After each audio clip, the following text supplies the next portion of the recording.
What is up, everybody? Welcome back into Club Jaguar here. I don't know if you guys noticed, but it's just me and Jason today. Jason, what's going on, man? Not much, man. It feels kind of good. I don't have to, don't have to tell Jordan when he's wrong. It's gonna be nice. Yeah. Just facts here today. It's gonna be nice. Yeah, and I gotta say this. I don't like the way that Jordan backed out of here, okay? Because Jason, you know the procedure. You don't tell me you're gonna miss the show, okay? You request off, That's okay? right. Listen. And and I'll just say this, last week it was fine, bye week, but if he would have requested, denied, okay? Yeah. Oh yeah.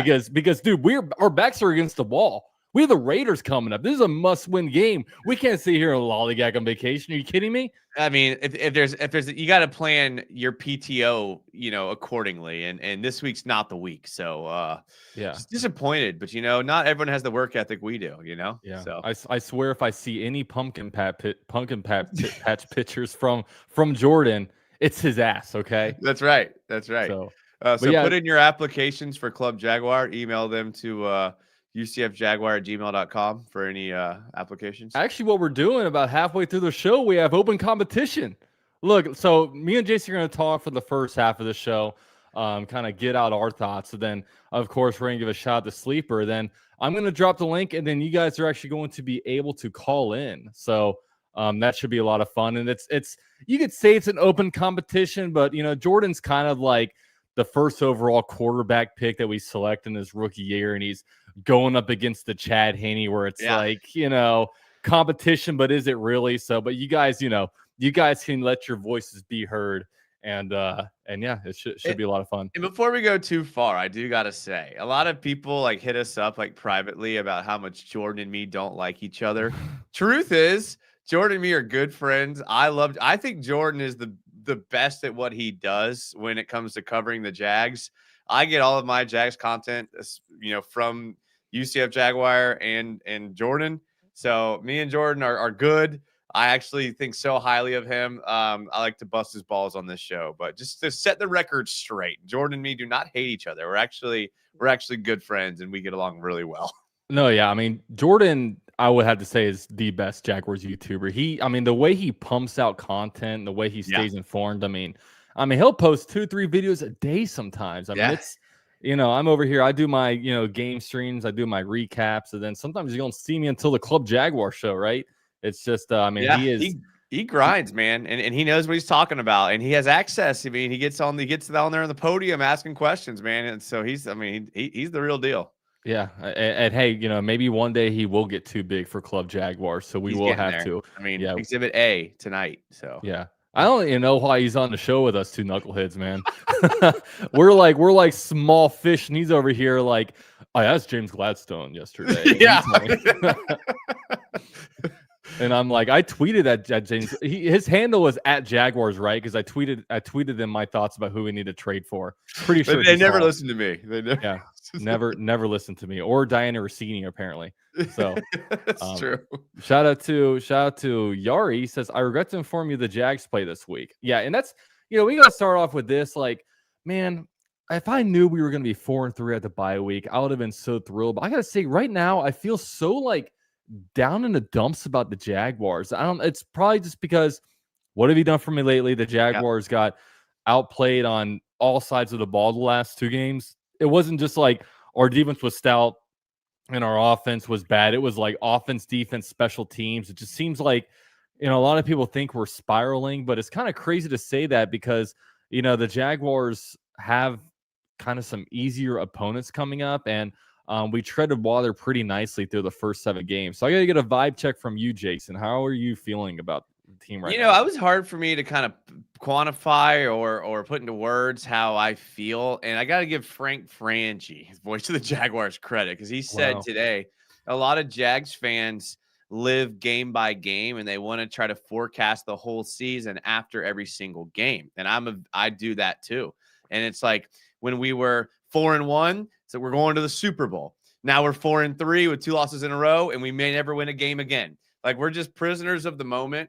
And I think if we back the microscope up a ton, we take a look at what we've done, where we've came from, and I'm happy because I think even all of us preseason we were projecting like 8 wins, 9 wins, and we're on record. We're on like pace to kind of get a little past that. So when you look at the youth of this front office and this coaching staff and a lot of the players, like we're ahead of schedule, in my opinion. It hasn't looked good the last 2 weeks, so I get those feelings. And I'm not trying to tell any Jags fan how to feel, but let's just reflect in like 5 weeks and like kind of see how we feel because it could be wildly different.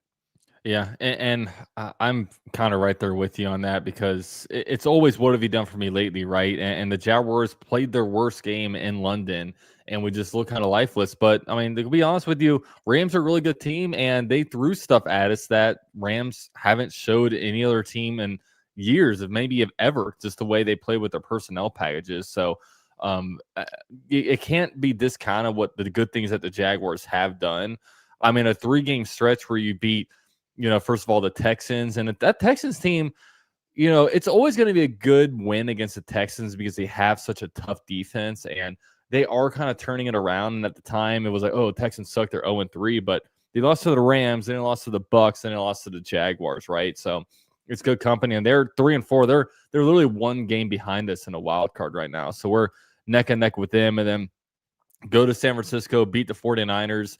And then, that Monday Night Football game at home against the Chiefs, that was incredible stuff. And people say it was a fluke win, but I don't think it was that fluky. I mean, it wasn't like a 3-turnover game. The Jaguars got a pick 6, but it wasn't like, we were doing all this unbelievable stuff. I mean, Trevor made his throws. Brian Thomas Jr. caught them. I mean, there was complimentary football from the offense. And the Jaguars went out there and at the very end needed a game-winning drive, and they did it. And just the last couple games, it was a little bit stale. I mean, I would say the Seahawks are ahead of the Jaguars. I would have said that before the season. I would say that now. And I think the Seahawks are probably an even better team. Like, we knew they were a good team a couple weeks ago. I think they look like an even better team when I look at them now. They're just they got a lot of talent. And I think, honestly, DK Metcalf was like addition by subtraction because it just really shows JSN is just an absolute beast when they're just featuring him. And the Rams, the Rams are a good team. I mean, they're just a flat out good team. So now is when you get to that easier stretch of games. So the Jaguars, of course, play the Raiders this Sunday in Vegas. The Jaguars need to absolutely destroy the Raiders, to be honest, but we'll talk about that in a moment. Then we're playing the Texans again in Houston. That, of course, is going to be a tough game. Then you have the Cardinals and Titans, who combined for I think they combined for 3 wins, and one of those wins was because the Titans played the Cardinals. So take that one out, and it's 2 wins amongst them. So yeah, this is the stretch where the Jaguars need to take over. The Jaguars could very easily win 3 out of the next 4, and then even just going against the Raiders, if we can go there and play good football and just win, even if it's like 28-27, I think we're all feeling a lot better about ourselves. Yeah, I mean, talking about like kind of the ups and downs. I mean, look at 2 teams that are on our schedule this year that we can point to, like the Panthers. When they lost to us in week 1, their fan base wanted to burn everything to the ground. And now they're like, oh, look at it. They rattled off some wins. They're feeling pretty good. Conversely, the Raiders, they beat the Patriots week 1. They thought, okay, we got something here. And, they were feeling pretty good. And then they've scored 16 points in the last 3 weeks. So, you got to kind of let things play out. I'm with you. Like we've had a tough schedule. We've played some good teams. You mentioned JSN playing lights out. I mean, Sam Darnold played just one of the best games I've seen him ever play. And so you really look at sometimes in the NFL, it's a game. It's a war of attrition. It's who can get to the end of the season with enough wins to make the playoffs, staying relatively healthy, and playing your best football at the end of the year. And I think this coaching staff is good enough and capable of getting this team to play the best football they can by the end of the year. So I think that's our goal. Stay healthy, continue to get better throughout the season, and have enough wins to make the playoffs, and I'll be happy. Yeah, exactly. I'll just be happy to get into the playoffs no matter how you get there. You could be the number 7 seed. I mean, if you can go in, I know before the season, I know I projected us to be 8-9, and that's kind of about what we're looking like right now, right? And if you look ahead, like at the Jaguars, they play the Raiders, they play the Titans twice, they play the Jets. I mean, if you win those games, lose the rest, you're an 8-9 football team. Yeah. So, and there's some people saying the game isn't a must win. I think to make the playoffs, you have to go at least 10-7. At the very worst, you have to go 10-7. That would mean you had to go like 6-4 down the stretch. So I think from that standpoint, the teams that you're better than, it's a must win if you want to get into the playoffs. And the Jaguars are, I think, better than the Raiders. Although Vegas, pretty interesting right now. I don't know if you look at the spreads, but on a lot of the gambling websites, the Jaguars are 3-point underdogs. Yep. Going into Vegas. So that one's curious to me. Yeah, I mean, I think it's you look at the same situation, with the Jags last week, being a 1-point spread. Sometimes Vegas likes to make money, to say it lightly. So some of these spreads, I like to call them trap bets. And I think this spread here is a trap bet to kind of get people to bet in on Jacksonville, which kind of scares me a bit. So Brock Bowers coming back is the only thing that worries me. He hasn't played in 3 weeks. They haven't really used him effectively. I don't know if we're talking about the Raiders yet, but they brought in Tyler Lockett, and Raiders fans are not very happy about that because they got young guys they can develop. The offense has just looked stagnant without Brock Bowers. So that's going to be the big issue. We know Bowers is going to get his, but can we limit him? I think, can we just only get beat by Brock Bowers? I think should be the goal this week. Yeah. Brock Bowers, of course. I mean, I've missed him from my fantasy team. That's for sure. I know I was talking with Jason beforehand about how they got chopped from his sleeper team. Brock Bowers has disappointed me a couple times because I've been lazy on my lineups and I've accidentally played him and he's gotten me goose egg. So I guess that just shows how bad we are when it comes to setting our lineups and stuff. But it's whatever. We're not fantasy managers. We're YouTubers over here. Okay. That's right. So if I pull up the Vegas injury report, so Brock Bowers was a full participant in today's practice. Mason Crosby is the big one. He's a guy that got hurt in his last game, and he did not practice today with a back. I don't know. Do you know if he's officially out? Have they made any announcements about that? I don't know why. I know the Jags didn't have to release their injury report today, so I'm guessing the Raiders didn't either. So I don't know if they even are. I haven't seen anything on Max Crosby. Obviously, he's a beast. But to counter Brock Bowers coming back, Devin Lloyd's coming back. So he was a full participant in practice today. So hopefully he's going to play. So maybe that'll be a little neutralization with Brock Bowers and Devin Lloyd coming back, who has clearly been our MVP on the year so far. So that could be something that counterbalances. Yeah, and I think, speaking of like defense, so, the Jaguars, they have some different things that, maybe worry me a little bit going forward. But, I think with quarterbacking, I think Trevor has the ability. So that's, that's at least gives us hopeful. I think wide receiver wise, like we have guys that can get it done. They just, we just have to have them run the right routes, catch the ball, get the timing right and everything. But the thing that worries me is I don't believe the Jaguars truly have the raw material on the defensive line to really get the pass rush going. And I almost wonder, because I know the trade deadline is, I guess, November 4th, so it's rapidly coming up. So do you think the Jaguars actually make a move and get a defensive lineman, or do you think this game is kind of a deciding factor? If you win, maybe we try to make a move because we're 5-3 and that's the missing piece, or what do you think? It's such a tough question because the D line has not been getting sacks, and that's obviously a problem. But when you look at the way that the offenses have played us the last few weeks, whether it be the Seahawks or especially the Rams, is they're not allowing pass rush to affect the game. Like if you had Myles Garrett out there, the way the Rams played and got the ball out in a second, he wouldn't have affected the game unless you scheme him differently. So I'm not as go out and get a guy on the D line, because I think Travon Walker healthy is a huge deal if he's playing healthy at some point. Obviously, we're seeing the rumors of Gladstone making calls around the league for trades, but I think that's who Gladstone is. I think he's just constantly going to be working the phones. I mean, we saw it on draft day. We see it all throughout the middle of the season, trading Tyson Campbell. So, I mean, yes, I think he's a guy that's always going to want to improve his team. So I would not be surprised if they brought someone in. But it would be to me, that interior defensive line spot. And, a good team neutralizes an interior defensive line's pass rush unless it's like Aaron Donald. So, I don't know how much it helps us. Maybe adding a corner, maybe in my opinion, maybe helps us a little bit more. But I'm not sure. What do you think? You think we make a trade for somebody?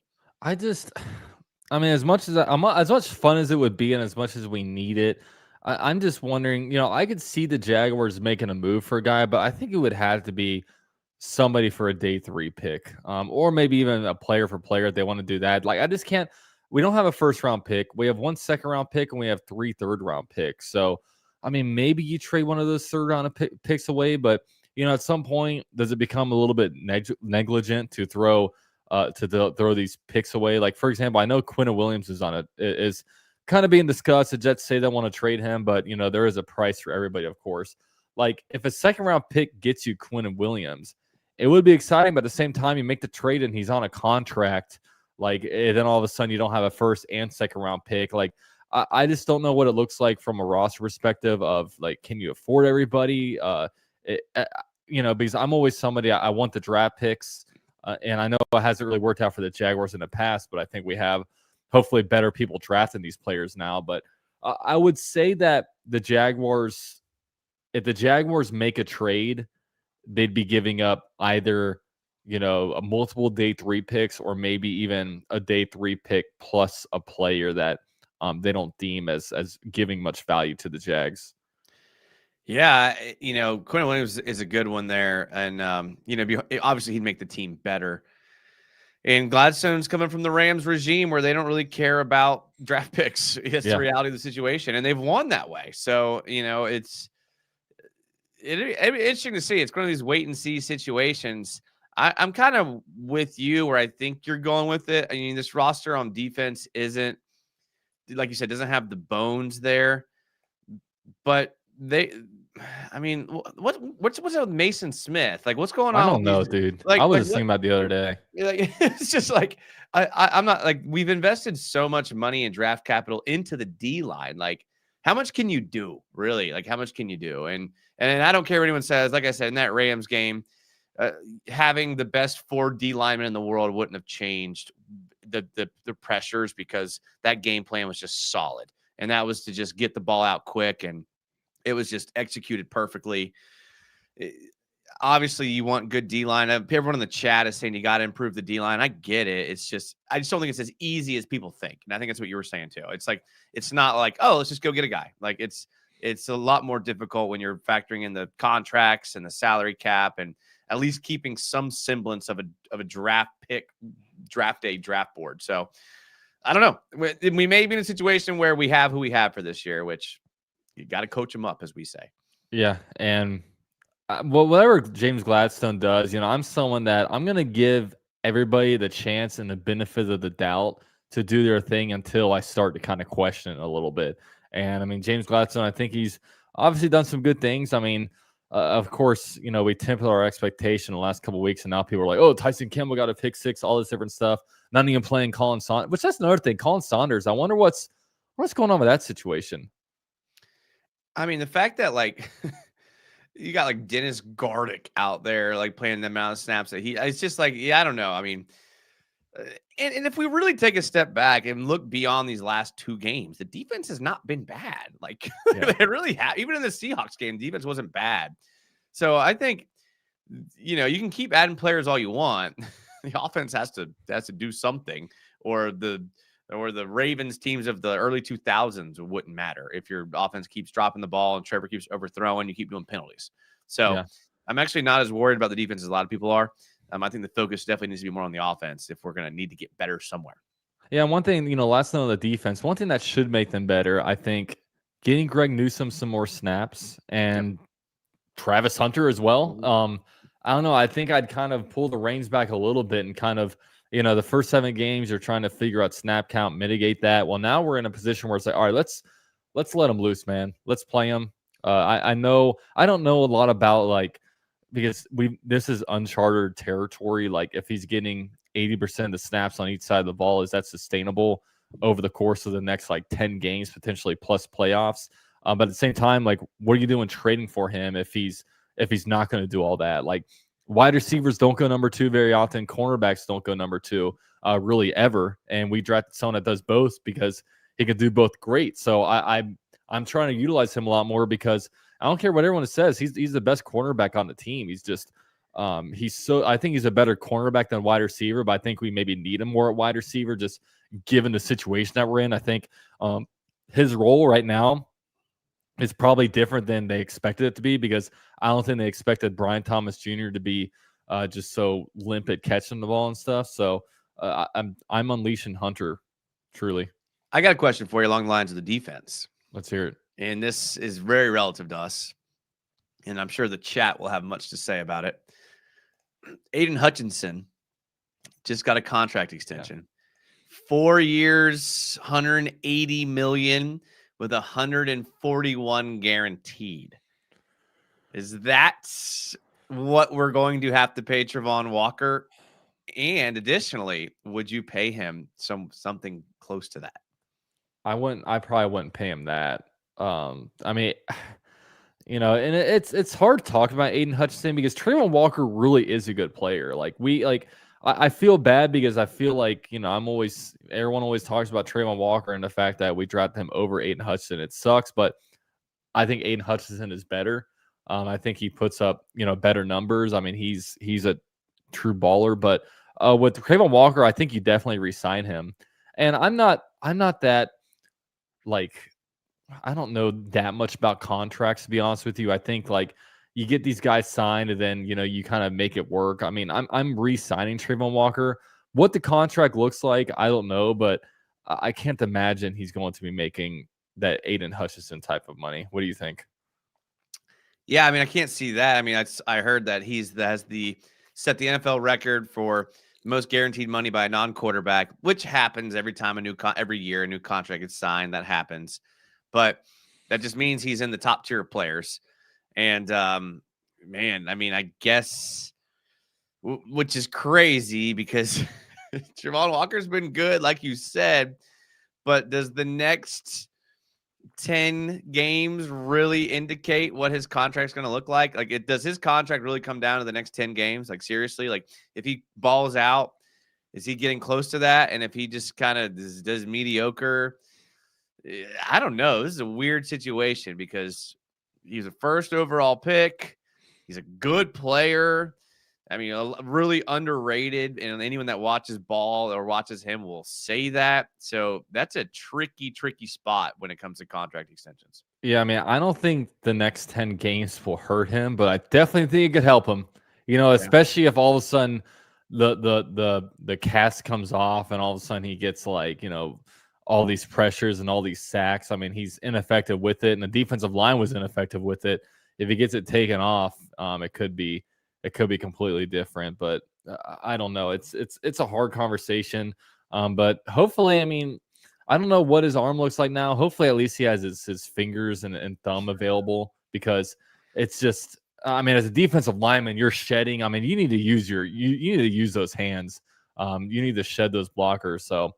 We'll just have to see. I don't exactly know. So offensively, now that we there's been a lot of talk about Trevor these last couple of weeks. I know I've been disappointed in him. I know you've been disappointed in him, and even Jordan has been disappointed in him. I think Jordan plays this from the perspective of everybody is just dogging on Trevor Lawrence. So I think he tries to talk some sense into some people and say, okay, let's back up a little bit and understand kind of the situation that he's in. But I'm hoping and expecting a lot better from him. And it drives you nuts because it's just those, 5 yards down the field, put a little bit of touch on it, don't beam it at him, or, seeing the guy wide open and get it to him. And then, there's I think a lot of valid excuses, still learning the offense and, wide receivers dropping the ball. But I just can't imagine when he sees the guy open and he throws it to him and it's inaccurate. Is the ghost of Urban Meyer and Doug Peterson in between the wide receiver and Trevor Lawrence where he's not able, where he's trying to throw around it? You know what I mean? Yeah. There's only so much where it's is this coaching or is this just you have to be able to throw the ball to the open guy? It's a factor that people don't want to talk about. because it's uncomfortable. But we see it in sports all the time. Is sometimes a player and a team just don't work out. You see it across all sports. You see it across all positions. There's really no explanation for it. Just sometimes it's just not a good fit. And you hate it when it's a good player and they go on to be good somewhere else. You hate it. But if that player goes on to be good somewhere else and you bring in someone that is a good player and a good fit, you're not that mad about it. Like look at the Lions with Jared Goff, or the Rams with Matt Stafford, right? Like they flipped, and those were just perfect fits for those two quarterbacks, so everyone's happy. But like,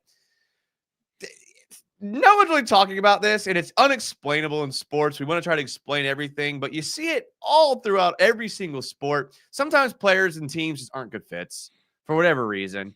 And if this continues, what we're seeing, you can't explain it. I mean, Trevor's got the intangibles.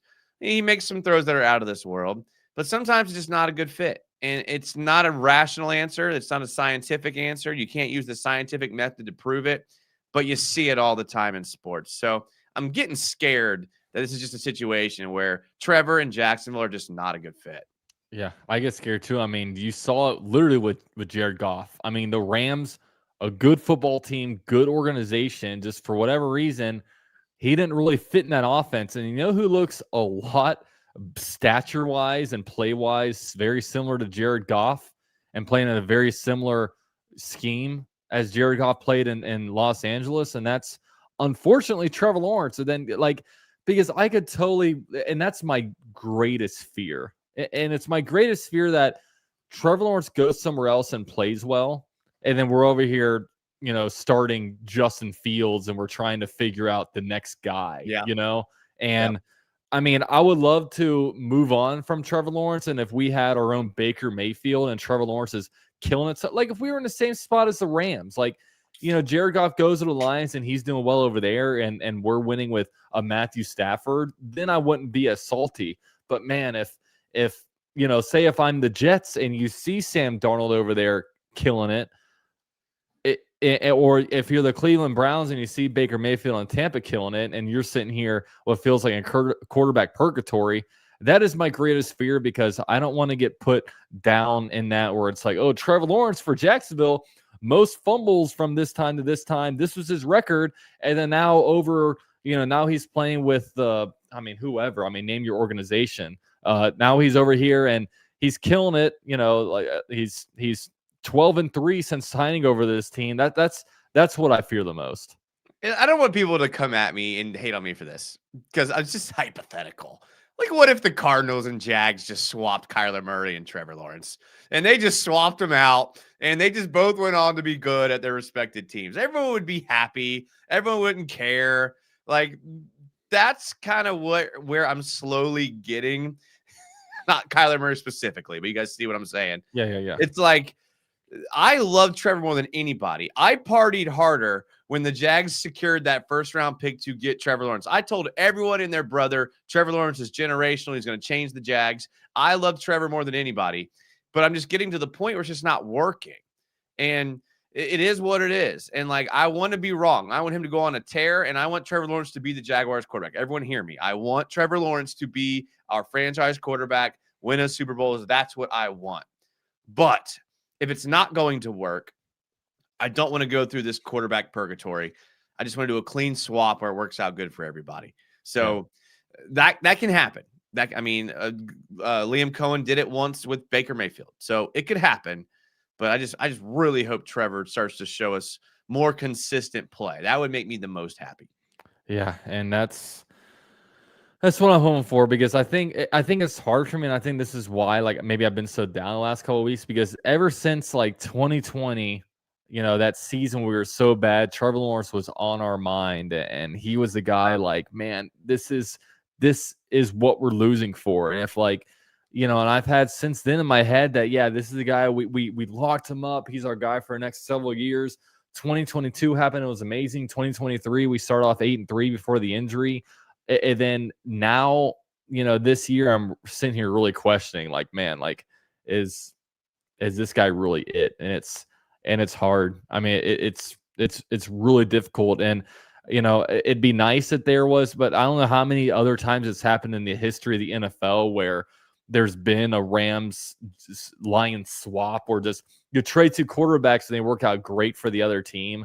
I just, I don't know. And it's gonna be difficult. But the season's not over. We have 10 games left. Trevor Lawrence has a lot of time to prove himself. I mean, if he goes out there and just kills it and he's a different guy, I mean, I'm all about it because, like there will be nobody happier than me.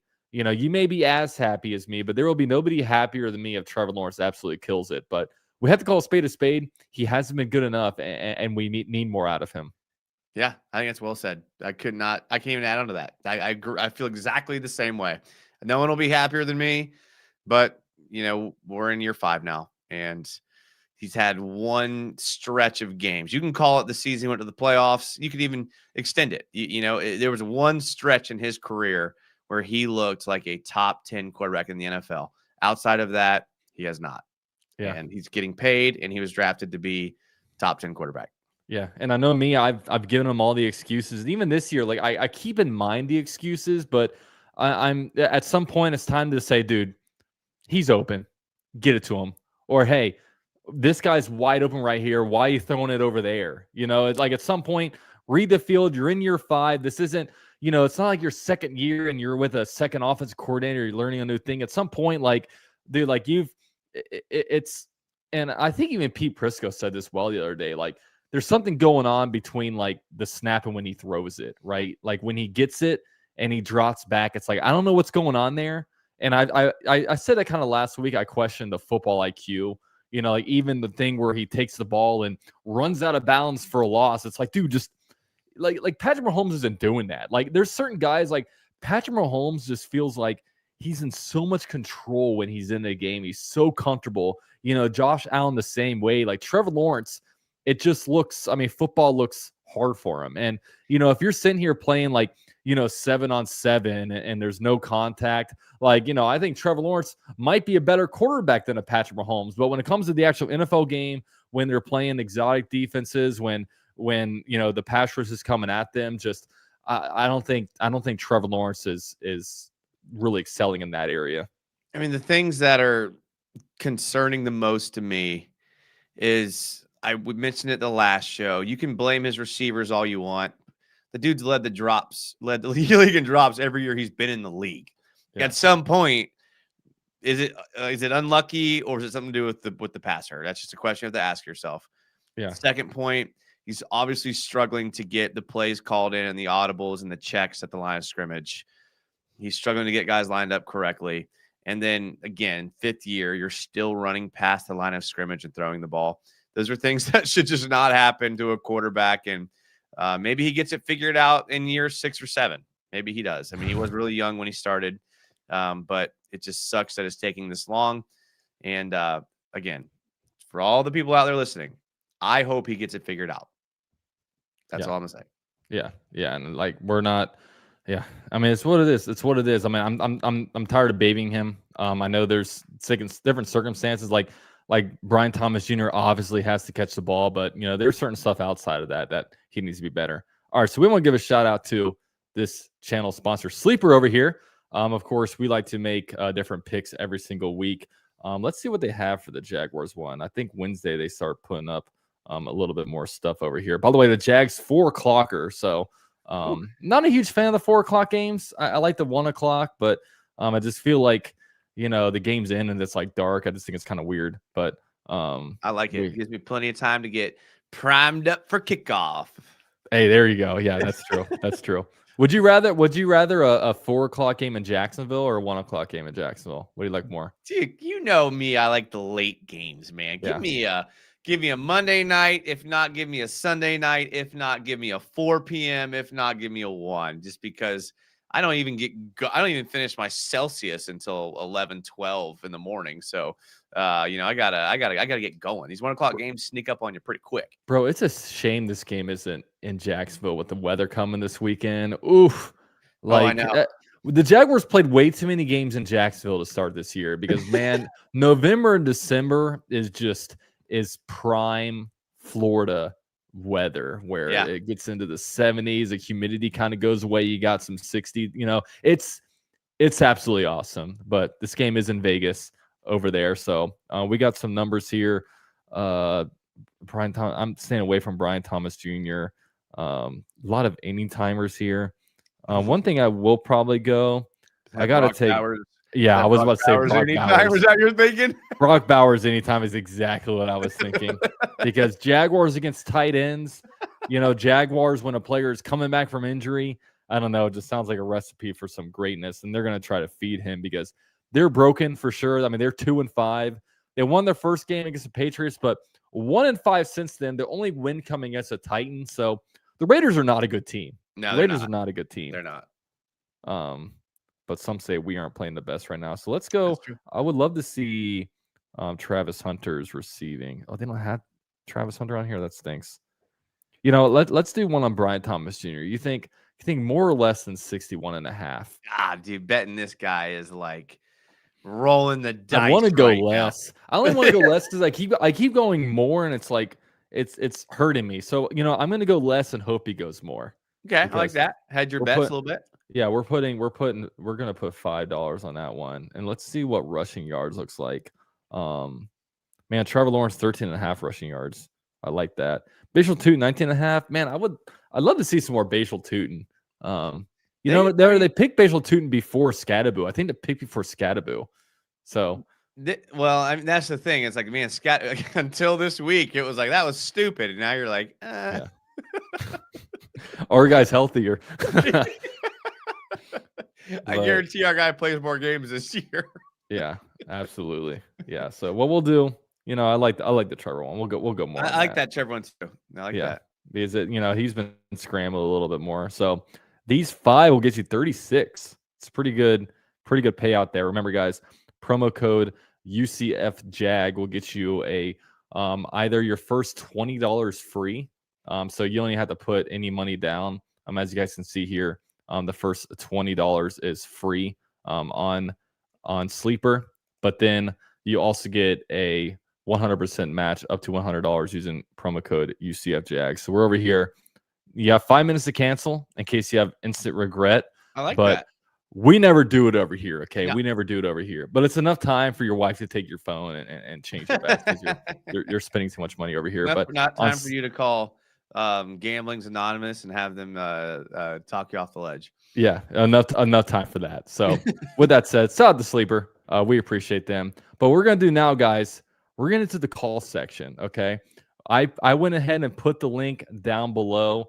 Go hit that link. You guys will have an opportunity to speak to Jason and I. Give out your thoughts, ask your question, do whatever. I mean, it's your moment, just come prepared. Don't make us pull teeth. I mean, you guys have been pretty good this year about just coming in and bringing the good questions and just good discussions. A lot of times people call in just to get stuff off their chest, and there's plenty of stuff to talk about. It's not like August where we're kind of talking in circles. So yeah, Jaguars play in Vegas. It's crazy that still crazy to me that Jags are 3-point underdogs, but as down as we are about the Jaguars, but the Jaguars win, they're 5-3 and 5-3 sounds really, really good, doesn't it? I can't believe we're 3-point dogs. I mean, that's just usually like I would expect this game to be like 3.5 Jags. Everybody bet the Jags, and then the Jags win by 3, and Vegas make money. Like this is weird. This is weird to me. I don't know, but yeah, 5-3 sounds really good, and I think anyone watching this show or not watching this show, it's a Jags fan, would have taken 5-3 in the preseason for sure. Yeah, no, absolutely. I know, like I said 8-9, but I think as you go through it, it's just painful. But we, of course, have our different growing pains that we're going through, and we're seeing it live. Jaguars aren't a perfect team by any stretch of the imagination. There's a lot of stuff to get better, and that's one thing that I feel like I trust this coaching staff to have taken the bye week and really dive deep and figure out what we're doing good and bad, because I mean, there have been stretches where we've done some really good stuff. Like at one point we were 4-1, and I was sitting here thinking like, man, how far can this team go? But I mean, you mentioned earlier with what Frank says, like, I think Jags fans can be very emotional. We we do some big reactions to different things that go on, and that's just the way we operate because we're not used to being a winning team, to be honest. Okay, and slight correction. I just checked it on Vegas. They do have the Jags favored by 3. Wow. So I checked. I was on CBS Sports when I saw it. Let me go take a look at. And I heard on the radio they were dogs too, but this is Hard Rock has us 3-point favorites, which I think that line moves to 3.5. So that's what I kind of thought that Vegas would do without even looking at it. That's what I can work for Vegas. Look at me. I had the line spot on what I would do because they like to trap bet people. So I would have expected 3.5, but three's right there. Yeah, Raiders are now on CBS Sport. I don't know if I was reading it wrong, but now the Raiders are 3-point dogs. I looked at this yesterday, and I can't. I must have looked at it wrong, to be honest with you, because I can't imagine this going to shift 6 points in a matter of a day. No, there's no way. But I'm going to go with it was a typo. It was a typo on their end. And I think the line ends up moving to 3.5 before kickoff. So if you're getting in, get in now because you can at least try, you at least get it on a field goal win if you get it now. I guarantee you that line moves to 3.5 with the money coming in. Yeah. Yeah. So with the last 3 games, so they lost to Indianapolis 40-6. Yep. Then they beat the Tennessee Titans 20-10. Then they lose to the Kansas City Chiefs 31-0. Yep. Pitiful performance. That's 16 points in the last 3 games, but without Brock Bowers, to be fair. Yeah. But it'll literally be when they play Jacksonville, it'll be 3 weeks since they last scored a point.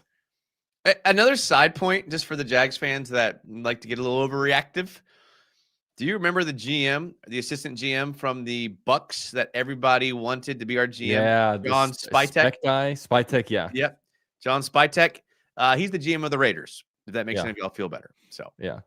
Well, that's the thing. A lot of people go after the names that they hear about, and this guy says this guy's good. I mean, GMs, I think it's so hard to evaluate a GM because they sit there in a front office kind of coattailing another guy. Like, I don't know exactly the inner workings, but at the end of the day, the GM is pulling the trigger on all these guys. And yeah, it's been some questionable move from the Ravens, or not Ravens, but the Raiders, who, when you look at their draft, not great. Was it right for them to draft Genty? I mean, he's a beast, but is it a Saquon Barkley situation where you need to build the trenches before investing in the running back? I don't know, but Genty's definitely a beast, but he's really only gone off for like 1 game this year. I swear I keep thinking about to say something and someone types it in the chat, which is awesome. But this could be a situation where Spytek is exactly. If we're Spytek's like, you know what, let's blow it up. We're going to blow it up, get a new quarterback next year, clear the salary cap, trade Crosby at the deadline, trade Jacoby Myers at the deadline. They brought in, what's his name from the Pete Carroll? Yeah, but they brought in Tyler Lockett, just a short-term deal. Tyler Lockett. Yeah, they got all these old Seahawks over there. Yeah, it's a situation where they're just trying to get a high draft pick, get a quarterback early next year, and then try to, just rebuild, which isn't a bad strategy in current sports. Yeah, you almost wonder if it's going to be a one and every year there. I feel like there's a one and done head coach. Pete Carroll might be that guy. Could be. I mean, his age alone, makes that a possibility. Like, well, I mean, his age alone, and they might set up to where we're gonna. I mean, unless he's down to just children rebuild, and kind of pull Gus Bradley where you bring him in and they're just awful, and you just kind of rebuild with them, and then by year 3 or year 4, you're ready to contend, and they kind of see how they do in that year. Yeah, because Gus got, I think, 4 years, but like the first 2 years, maybe in 3 years, the roster wasn't built to even compete at all. Yeah, it's funny because Gus is in that category. Doug Marrone was too, of these coaches that like weren't amazing, but they're just super highly respected in the coaching community. And those guys always get shots and multiple shots because they, everyone feels like the coaching circle, it's really small, feels like they know best. And Gus Bradley was one of those guys that is just still to this day is really, really highly respected in the coaching community. Yeah, and he's with the I will say he was doing a really good job of just landing a bunch of DC jobs. No longer a DC. I think he got to the point where like I don't think he was in it, like he was innovating his defense enough and then out. But he's a good coach. I mean, he's the coach that players want to play for. He's respectable.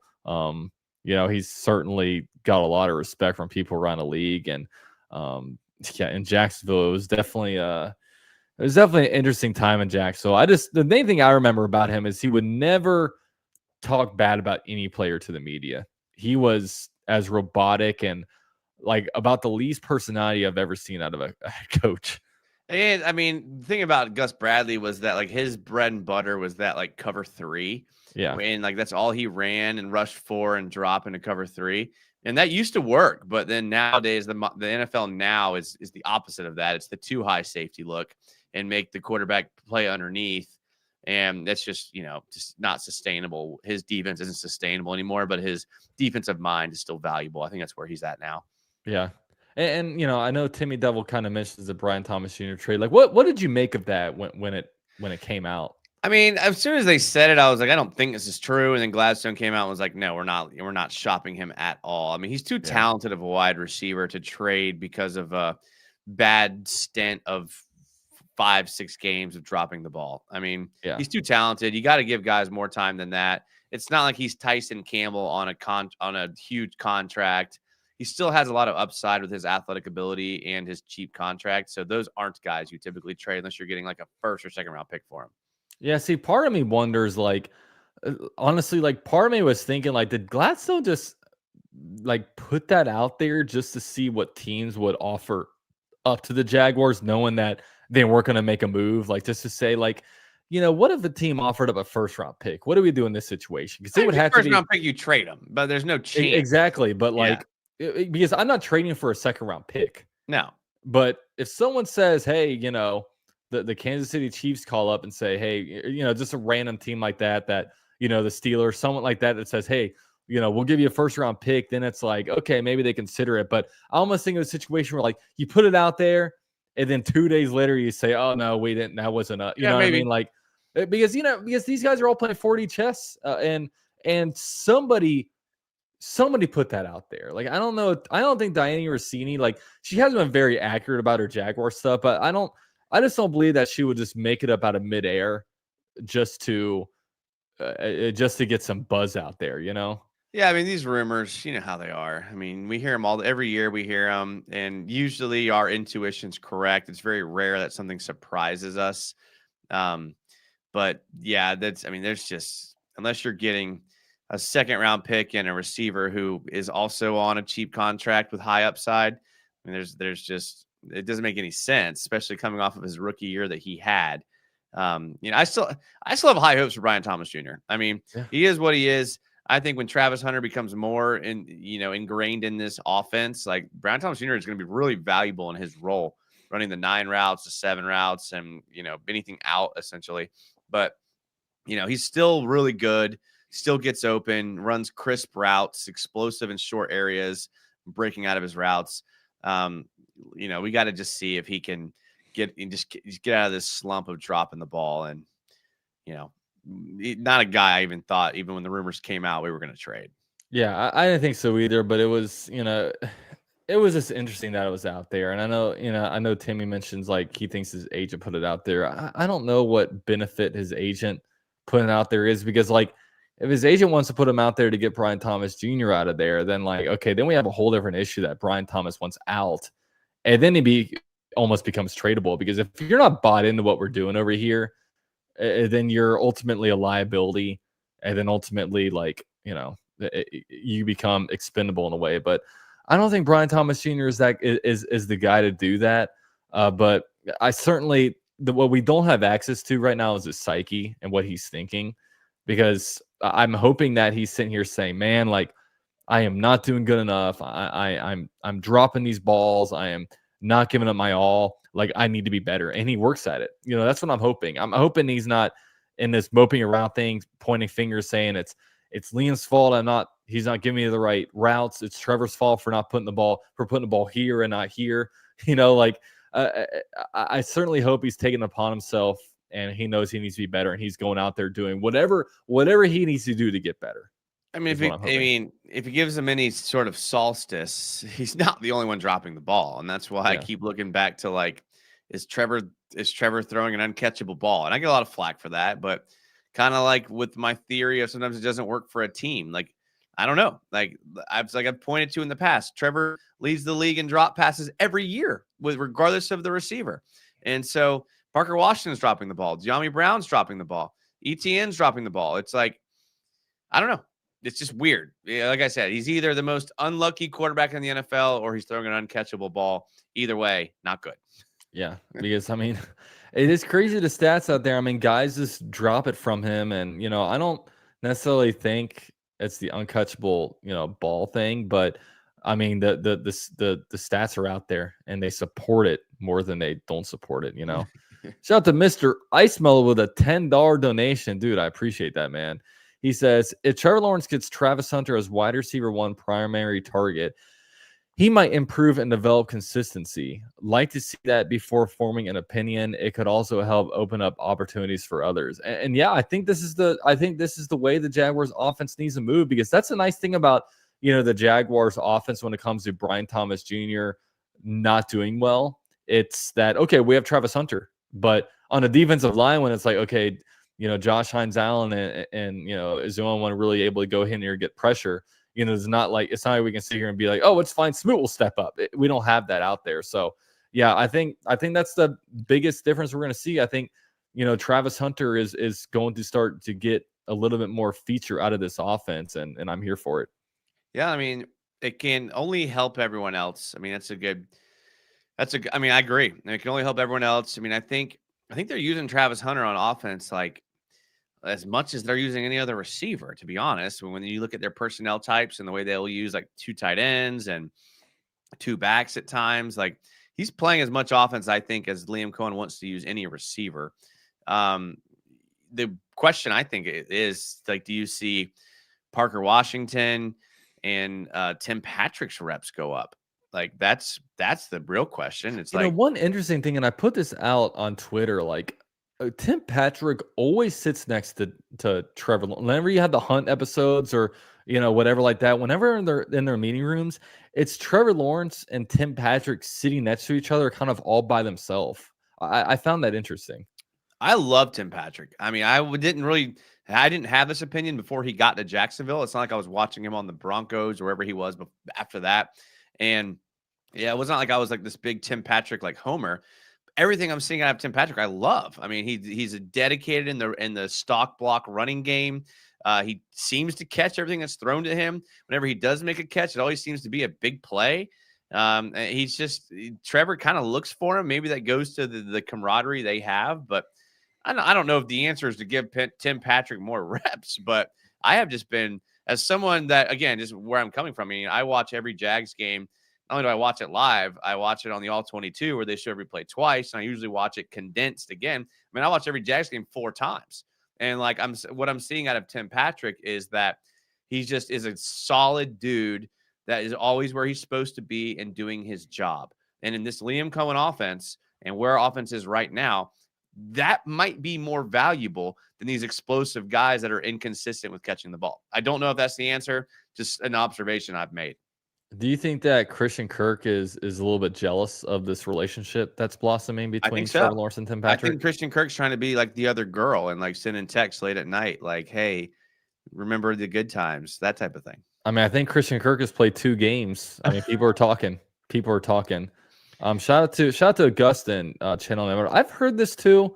He says, I'm hearing that BTJ is also grieving for his former teammate and friend Kyron Lacey, which could be why he's not playing well. And and this is the hard part, is like, I don't know what's going on in these guys' head, because it does seem like it's a lot of mental. And if it's this, then I mean, we've got to get it figured out, like, and psychiatry can go a long way. And I do, if there's anybody on this team that needs a good psychiatrist, it's probably, Brian Thomas Jr. right now.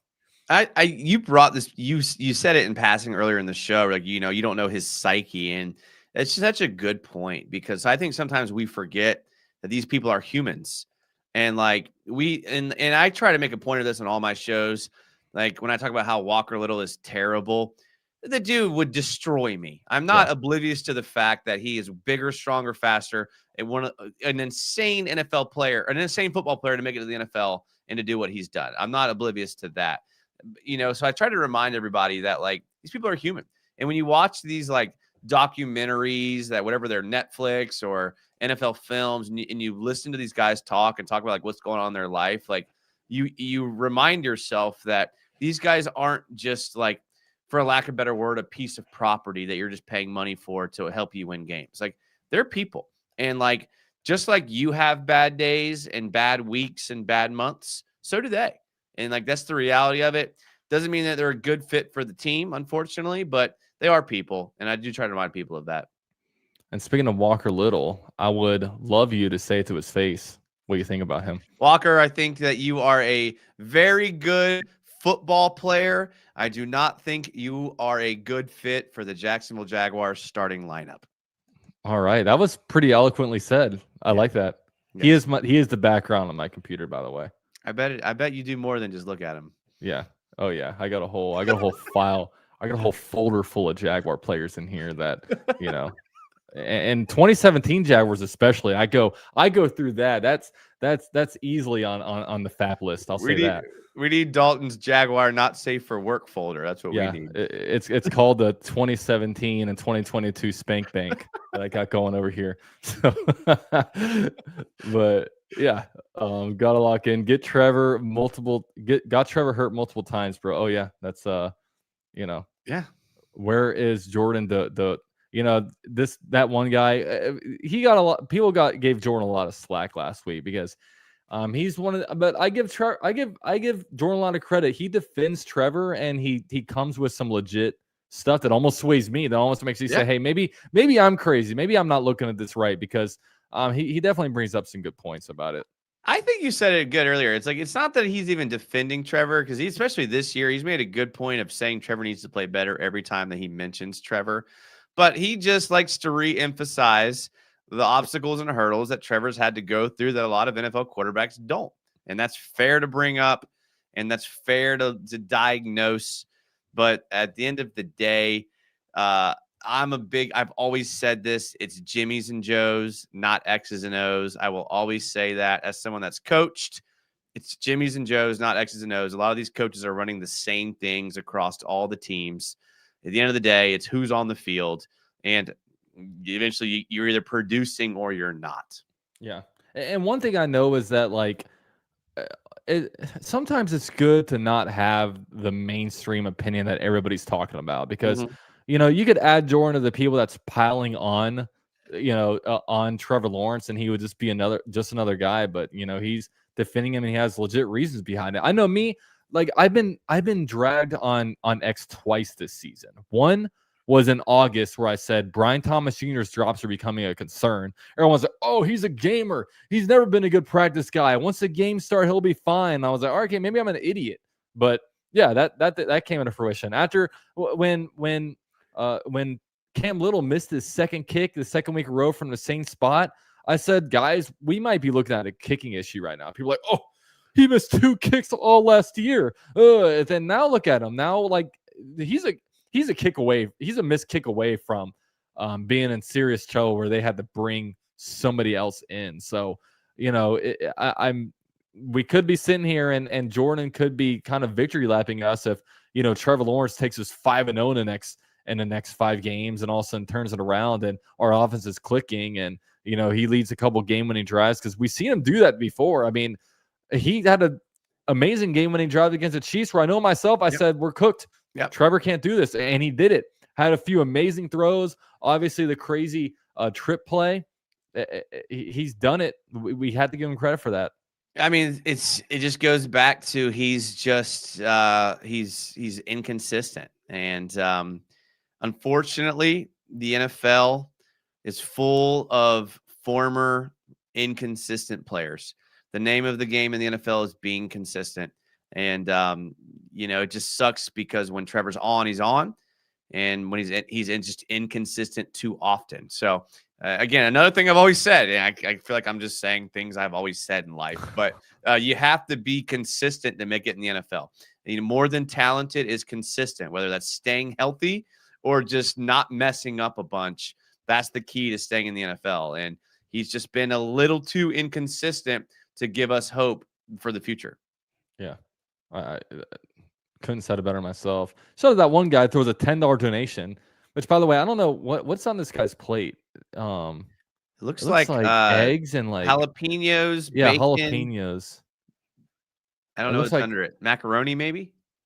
gosh, it doesn't look that good though, to be honest with you. I mean, back in my college days when I was I was about to say it looks like a college meal, and it would my college probably be a days, pretty damn good college meal. You're just throwing something together that you like, and it creates something delicious.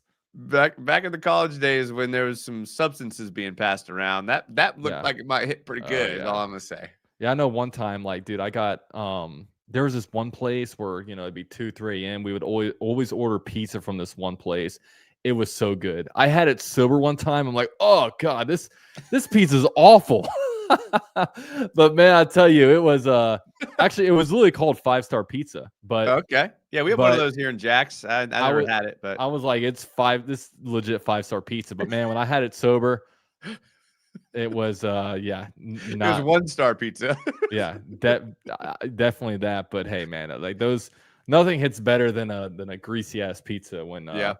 back in the don't do that much anymore. I'm up at 2:30 for different reasons. Oh, For man, a that's, lot getting less old. Don't fun get old. reasons. That's all I can tell people. Don't get old. Yeah, it's I know a lot of guys might be in high school or whatever watching this. Just enjoy where you're at right now, because you'll one part about you guys might be all into athletics and playing sports and stuff like that. You realize at my age, I'm 31 years old, that was such a small time of your life when you were Yeah. an athlete playing sports. So then you look back and it's like your life is kind of the same. I know for myself, I wake up, I go to work, come home, take care of the baby, do my YouTube stuff, and I'm asleep. Yeah. So I'm fortunate enough to work with students a lot, and I hear all the time like, "Oh, I can't wait till I'm this. I can't wait till I'm this." And I tell them all, man, don't wish a second away, because you never know how much time you have, and it only gets worse. That's yeah. what I tell them. Yeah, and I've enjoyed my time for sure after high school and stuff, but it's like, man, like you gotta live in the moment, because that back then, like, life becomes very repetitive once you're in your really just late 20s, so then you're in your 30s, and I imagine my 40s will be very similar to my 30s. You know what I mean? Yeah. But it is what it is. Just enjoy your time. So Yep. so this Sunday, the Jaguars and Raiders just gotta stomp them. I hope the Jaguars just go out there, give them the beats by Dre. We win 31-10, and we're all feeling good over here at 7 o'clock on Sunday. Load the box, stop Genty, get pressure, get some turnovers, and don't make mistakes. Yeah, sweet, man. Well, I'll catch you next week. We'll have Jordan back. Jordan will give us a full breakdown. Maybe. Yeah, maybe This may be the beginning of his big timing. We don't know. Well, I will say we had open competition, but nobody joined the show. So it looks like Jordan will be back. I don't know. We got like 436 people in here. You guys afraid to come over here and talk your talk? Nah, Scary in the club. It's scary. I think on weekends it's easier to get people to join. Wednesday night, people are adults, Jason. Yeah, that's people fair. are adults. That's fair. We don't have Sea Breacher over here with his Cheetos and Hot Pockets. That's just sitting around. I gotta give Sea Breacher a shout out real quick. Let's hear it. I won't take long here. Sea Breacher is like a pilot now, like flying airplanes. He flies over my place of work, takes an aerial picture from the plane, and texted it to me. I was like, this is the coolest thing I've ever seen in my entire life. So shout out Sea Breacher on that. Yeah. I mean, if he ever gets a job with Southwest or United, I'm flying Delta. Okay. That's all I know. Shout out to Robert. Should the Jags bring in Brian Thomas Jr. as wide receiver coach? They should bring in Jimmy Smith just to make it real awkward, because I heard Brian Thomas Jr. block Jimmy Smith or whatever, but I don't know. I don't know. I don't know what's going on in his head. I don't know. I don't want to speculate, because if he's going through some mental health stuff, some things need to happen, but just whatever gets him out of the funk. That's between Liam Cohen, Gladstone, the wide receiver coach, Grant Udinsky, and him. Let's give him a season. Let's just give him a season before we. And again, feel however you want to feel as a Jags fan. You guys pay money to go to the games. You guys are invested and spend your time. I get it. If I can just advise, give him a season. Let's just see what happens. Like, let's just see if it's a slump. Let's see if it's something more concerning. Let's give him a season. Let's see what happens. Yeah. So yeah, give him a season. I'm not on team give up on him, because man, the guy has some crazy potential. We've seen what he can do. Last year, I was like, man, this guy's putting up crazy numbers without even trying. Now Yep. It still doesn't look like he's trying. He just doesn't have the crazy numbers. But all right, guys. By the way, this is Jason from Jaguars United. His channel link is down below. Give him a subscribe. He's here. I mean, there's no excuses with Jason. He comes here. He shows up even when he has stuff going on. He'll pop in for 30 minutes and head out. You know, he makes it a point to. He shows up. He shows up. Okay? I'm trying to get paid out on my PTO at the end of the year, so I got to be here. Yeah, exactly. So yeah, I know. And shout out to Jason. I mean, he has requested it. I deny it because only I can take this time off. I did last month. But yeah, it's shout Jason. You going live at all this week? Maybe. Okay. Yeah, just you know, you're kind of like me. Sometimes I'll say, like last Sunday, I'm like, all right, guys, I'm gonna go live, and then man, Sunday night gets here, I'm kind of tired. I'm like, you know what? We're gonna table it. I took yesterday off because of the bye, and I had some stuff to do. And I was like, maybe I'll make it up. We'll see. Just hit the notification bell because it's random. I promise you that it's random. Yeah, but it's good. Honestly, that's the great thing about doing this as a hobby. It's just, you know, you don't have to be forced to do shows if you don't really want to. Yeah, exactly. So yeah. But appreciate all you guys for being here. Drop likes. It'd be awesome. Subscribe to Jason, Jaguars United. And with that said, let's go Jags. Go Jags.